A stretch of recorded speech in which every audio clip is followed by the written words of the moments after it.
খন্দকার। আমি দ্বিতীয় শ্রেণীতে পড়ি। আমার স্কুলের নাম ঢাকা ওয়েস্টার্ন ফ্রি ক্যাডেট। আমি এখন জ্যামিতি কি সেটা বলবো। এখন শুরু করছি। যা শব্দের অর্থ ভূমি এবং মিতি শব্দের অর্থ পরিমাপ। এক কথায় জ্যামিতি শব্দের অর্থ হলো ভূমি পরিমাপ। জ্যামিতি কত প্রকার ও কি কি? জ্যামিতি দুই প্রকার: তাত্ত্বিক জ্যামিতি, ব্যবহারিক জ্যামিতি। পরিমাপ কাকে বলে? কোনো কিছুর মাপ করার পদ্ধতি হলো পরিমাপ। পরে পৃষ্ঠা যাচ্ছি। তল কাকে বলে? তল কত প্রকার ও কি কি? একটি ঘনবস্তুকে উপরে ভাগ পৃষ্ঠকে তল বলে। তল দুই প্রকার, যথা সমতল, বক্রতল।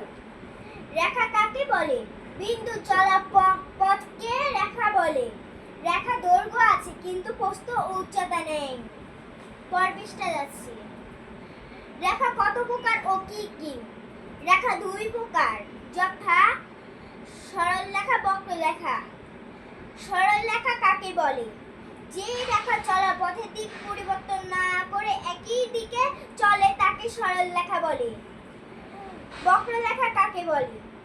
যে রেখা চলার পথে দিক পরিবর্তন করে তাকে বক্ররেখা বলে। পরের পৃষ্ঠা যাচ্ছি।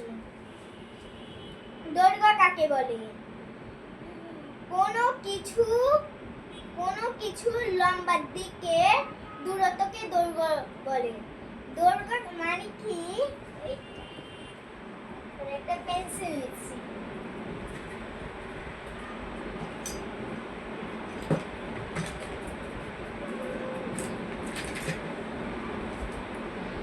এটাকে দৈর্ঘ্য বলে। এটা লম্বা দেখছেন, দৈর্ঘ্য বলে। প্রস্থ কাকে বলে? কোনো কিছুর পাশে দিকের দূরত্বকে প্রস্থ বলে।